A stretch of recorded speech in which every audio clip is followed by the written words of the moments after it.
యుద్ధం 11వ రోజు.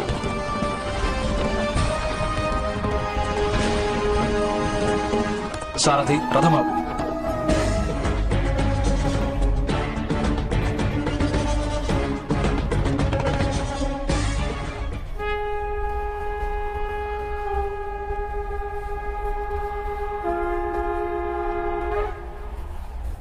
దాడి చేయండి, దాడి చేయండి.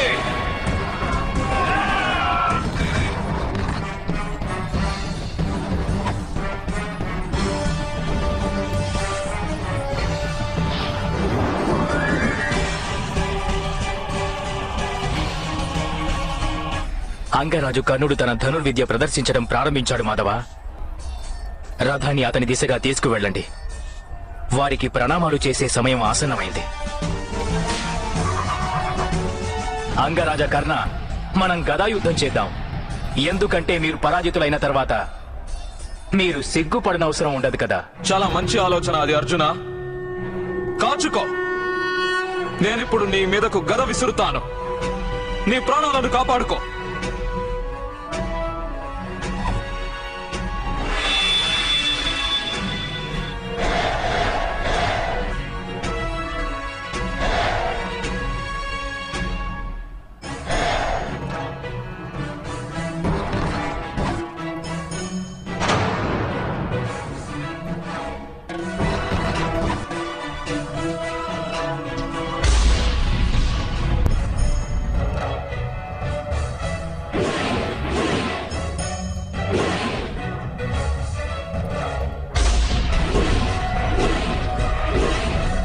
అంగరాజ కర్ణ తన ముక్కుతో బాగా పొడిచి పక్షి ఏదైనా వృక్షంలో రంధ్రమైతే చేయగలదు, కానీ ఆ వృక్షాన్ని కూల్చలేదు. నీ బృహన్నల స్వభావాన్ని నీవింకా మరచిపోలేకపోతున్నావా అర్జున? కేవలం మాటలనే బాణాలుగా వేయగలవా నీవు? నీకు వాస్తవిక యుద్ధం ఏమిటో తెలియదా? నేను ఆ రూపాన్ని ఏనాడో మరిచాను అంగరాజా, కానీ నాకు అనిపిస్తోంది మీరే నా ఆ రూపాన్ని మరవలేకపోతున్నారని. నాపై దాడి చేయండి అంగరాజా. మీ నిరీక్షణ దేని గురించి? మృత్యు గురించా? మరణించాక పిశాచంగా మారి నాపై ప్రతీకారం తీర్చుకుంటారా? గురుద్రోణుల కోసం నిరీక్షిస్తున్నాను అర్జున. ఆయన త్వరలో ఇక్కడికి వచ్చి నీకు రక్షణ కల్పిస్తాడు. పోటీలలోనే కాదు, యుద్ధాలలో సైతం తలపడిన ప్రతిసారి మహితాత్ములు భీష్ములు లేదా గురుద్రోణులే నిన్ను కాపాడుతూ వచ్చారు ఈ రోజు వరకు. ఎవరు రారు అంగరాజా. ఈ రోజు మన మధ్యకు ఎవ్వరూ రారు. ఇది నేను మీకిస్తున్న వాగ్దానం. నాపై మీ విద్యని ప్రయోగించి చూసుకోండి. మీ బాణాలకు నా శిరస్సును ఖండించేంతటి సామర్థ్యం ఉందా? అన్నిటికంటే ముందు నేను నీ గాంధీవాన్ని ఖండిస్తాను అర్జున. దానితో సమస్త ప్రపంచం ఒకటి ఒప్పుకుని తీరాలి, నేను నీకంటే శ్రేష్ఠుడనైన ధనుర్ధారినని. దాని తరువాతనే నేను నీ మస్తిష్కాన్ని ఖండిస్తాను. ప్రయత్నించండి అంగరాజ కర్ణ. నాకంటే శ్రేష్ఠుడు అనిపించుకునే ప్రయత్నం చేయండి. నాకు ఉత్తముడు అనిపించుకోవడంలోనే ఆనందం ఉంది.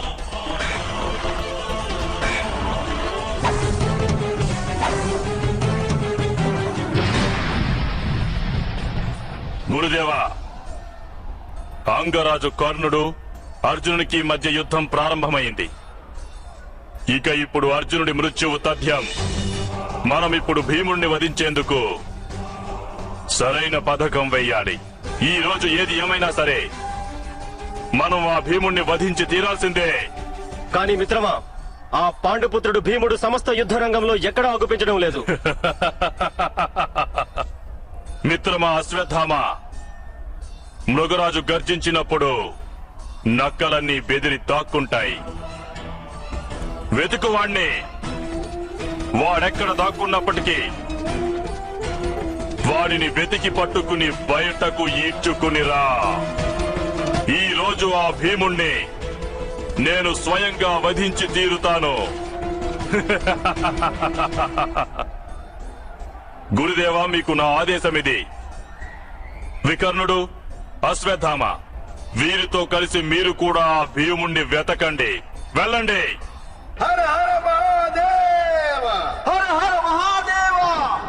ఇంద్రుడి పుత్రుడు, అగ్నికి భయపడు అంగరాజా. అలాగే సూర్యపుత్రుడిని జలాలు శాంతిపరచలేవు అర్జున.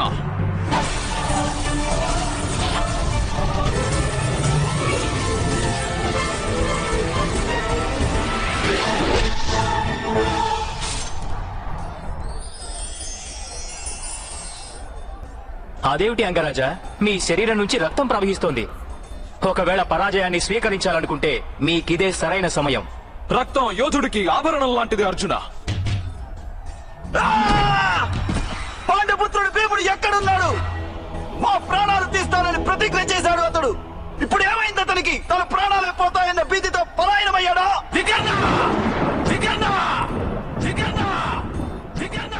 యమరాజు పేరు తలుచుకోవడం మంచిది కాదని నీకు తెలీదా? యమరాజు ఎప్పుడెలా ప్రత్యక్షమవుతాడో ఎవరూ చెప్పలేరు. నీ ముందిప్పుడు ఆ యముడే నా రూపంలో నిలబడి ఉన్నాడు. ఇప్పుడు నిన్ను రక్షించడానికి ఎవరున్నారు? గురుదేవా, ఈ రోజు సూర్యాస్తమైన తర్వాతే మీరు భీముని దాకా చేరుకోగలరు. భీముడిని సంరక్షించే నిమిత్తం నేనతడి కవచంలా నిలబడి ఉంటాను. పుత్ర, నీ గురువునే పరాజితుణ్ణి చేయగలవా నీవు? లేదు గురుదేవా, తన గురుదేవుని ఎవరూ ఎప్పుడూ పరాజితుని చేయలేడు. కానీ కౌరవ సైన్య సర్వసేనాధిపతిని పరాజితుడిని చేయడం ఇప్పుడు నా కర్తవ్యం. ఈ రోజు సూర్యాస్తమయం వరకు అర్జునుడు అంగరాజు కర్ణుడిని అడ్డుకుంటాడు. అలాగే మిమ్మల్ని అడ్డుకుంటూ మీ ఈ శిష్యుడు యుద్ధం చేస్తాడు. మీరు భీముని దాకా చేరుకోకుండా చూడడమే నా ఏకైక లక్ష్యం ఈ రోజు.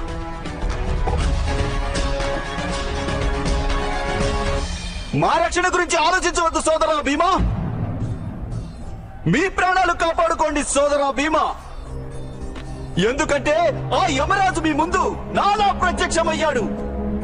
ఒక్కటి కాదు, మొత్తం 20 రూపాలలో. ఇది చూడండి.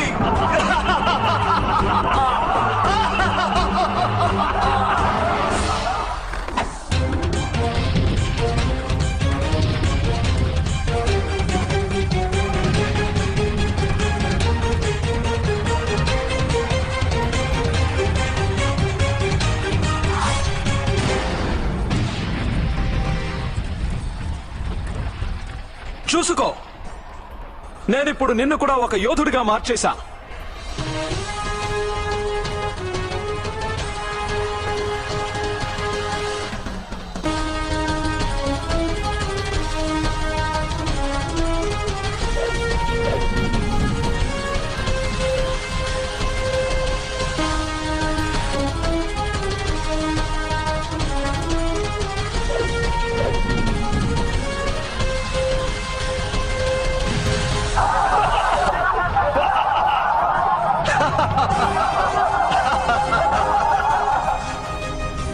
ఏమంటారు సోదరా భీమా? అందరికంటే ముందు ఎవరితో యుద్ధం చేస్తారు? ఎందుకంటే ఇది యుద్ధ నియమం కదా. ఒక యోధునితో ఒక యోధుడే ద్వంద్వ యుద్ధంలో పాల్గొనాలి అన్నది.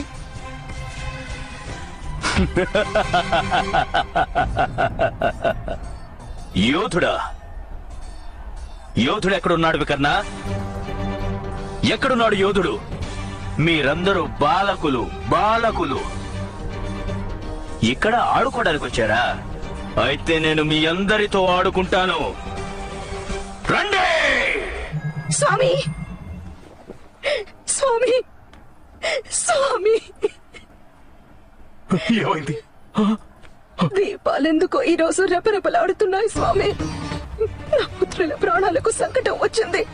నా మనసు కూడా ఈ రోజు కంపిస్తోంది గాంధారి. నీ తపస్సుకు మించి మహాదేవుడు నీకు 100 పుత్రులు వరదానం ఇచ్చాడు. ఆ మహాదేవుడినే మన పుత్రుల ప్రాణాలు రక్షించమని మళ్ళీ యాచించు గాంధారి. వెళ్ళు.